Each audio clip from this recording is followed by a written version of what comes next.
it's almost the 16th anniversary, 16th birthday of Bitcoin. Right. And it's an innovation. But innovations don't long thrive if they don't also build trust. I mean, the automobile wouldn't have survived if you didn't have traffic lights. 비트코인의 16번째 생일이 다가오고 있고 비트코인은 혁신 기술이 맞지만 혁신은 신뢰를 구축하지 못하면 오래 지속될 수 없다고 주장하고 있는 인물은 미국의 SEC 위원장 게리 겐슬러입니다. 현재 암호화폐 시장의 규제에 대해 많은 비난과 여러 가지 입법 의견들이 오가고 있는 가운데 SEC의 최종 의사결정자인 게리 겐슬러가 생각하는 향후 크립토 시장 규제의 방향성과 비트코인이라는 혁신에 대한 그의 디테일한 인사이트에 대해서 함께 들어보도록 하겠습니다. What is your take, though, on the argument, and especially around crypto, but other things as well, that rather than create new rules or even new laws that might have to be put into effect, that you have effectively regulated through legislation? I mean, that is a huge... we don't legislate. No, I understand that you don't legislate, but that rather than have legislation or push for legislation or even implement rules that could be with real sort of bright lines, if you will, that what's happened here, especially in the crypto world, is that it's been done through the form of legislation. I mean, not legislation, through lawsuits, effectively. So what we are a law enforcement agency, and Congress set us up to be both. We oversee the markets. We approve all those registrations when people go public and so forth. But we also, about 700 plus times a year, bring actions. We have to go in front of a judge and sometimes juries.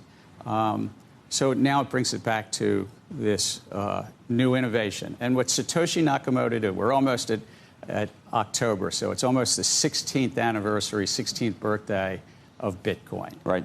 And it's an innovation. But innovations don't long thrive if they don't also build trust. I mean, the automobile wouldn't have survived if you didn't have traffic lights, if you didn't have stop signs, and even cops on the road to make sure there weren't accidents. And so that's part of our role as being cops on the beat, and the rules are about the traffic lights to make sure. So in crypto, if you want to raise money from the public, there's a basic idea that you put out fundamental disclosures so that the investing public gets to choose. So is your argument that you're doing this to make crypto stronger? We're again, merit neutral. Crypto is only a small part of our capital markets. I mean, it's a little less than 1% of the world capital markets. But it's basically to instill trust and protect investors. Look at the leading lights in this field, in the crypto field just 2 years ago. A number of them are in jail right now. And I'm not just talking about SBF. I mean, a number of others. Yeah. And there's been tens of billions of dollars of losses and bankruptcies and so forth. What field in America, innovative field in America, survives without building trust in that field and protecting investors or consumers? You know, if you're selling cribs or something, you don't want people to have a problem with the cribs. What we've heard from both candidates running in this election, first from candidate Trump and then from candidate Harris, is that they're going to be opening the doors probably and being more open to what crypto enthusiasts would like to see. Does that pose a problem, or are the rules kind of laid out at this point, the ground rules? Look, I'm not going to comment on elections. I'm in a role that I've worked on elections, policies. And I love that too. No, that I'm not asking for a comment on the election, just on the policies that both candidates seem to be embracing. But on the policies, I think it's quite clear that investor protection helps build innovation. Innovation is compatible with investor or consumer protection if it's about automobiles or cribs or anything else. I think they complement each other. And I said this when I was teaching back at MIT. I said, this field will not long survive if you can't build that investor trust in the markets. So does the idea of a looser policy concern you, that it would break down trust and the public would be at risk? Well, I think that we have a time-tested set of laws and rules in our securities markets. Basic things. Investors get to decide, but they get disclosure.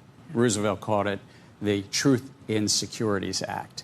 the basic idea, we're in this building that NASDAQ exists. NASDAQ doesn't have the conflict of also running a hedge fund, trading on the market, and those conflicts inside of those.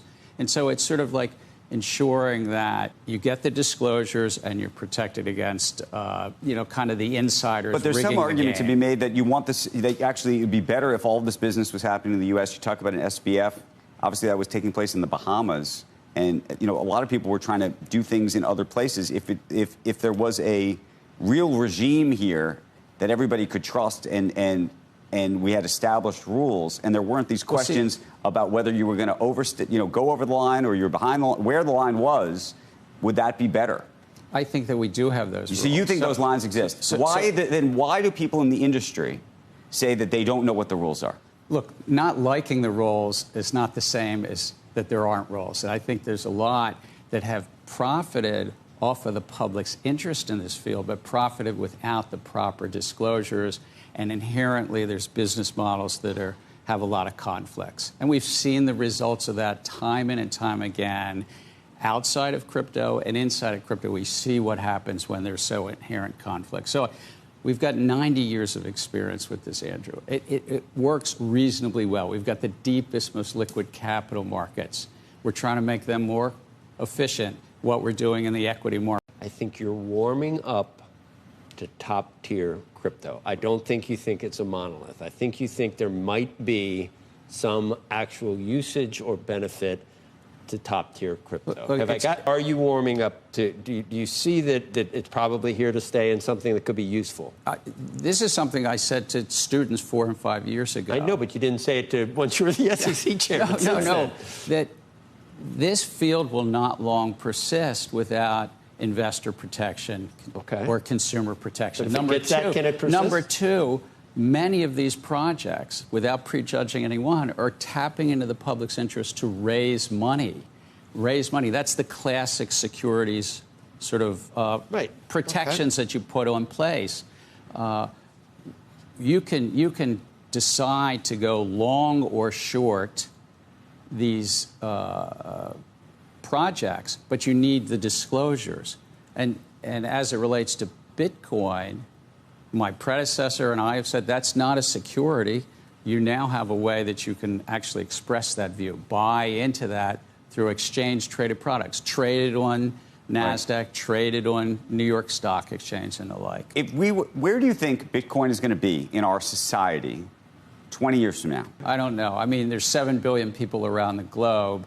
I'm not going to make a prediction as to any one project, but what I would say is the field is going to have a challenge building trust, and it already has a challenge building trust when there's so many fraudsters, scammers, grifters in the field, and there are. But what happens if, for example, former President Trump is talking about whether we should have effectively a Bitcoin reserve fund, a sovereign Bitcoin fund? Would you be in favor of something like that? Again, I'm going to take the policy out, take the politics out of it. I'm just asking, if someone in Congress came to you and said, "Hey, Gary, we're thinking of creating a sovereign wealth fund in Bitcoin," would you say that's a good idea? That's a bad idea? I would say I'm going to stick to the role I'm in. It's a great role overseeing as chair of an agency. But you're a very smart guy who knows a lot about this space. You've taught about this space. I imagine you have a view. Is it that you don't feel like you can share the view? Or it's that you don't have I don't believe you don't have a view. No, I have a view, given my role, and also we're in election season. So I just think, for the listening public, I will stick to, my chalk lines. And my chalk lines are securities markets, and Chairman Powell and others at the Federal Reserve could speak to that. But yes, I do have a view on that.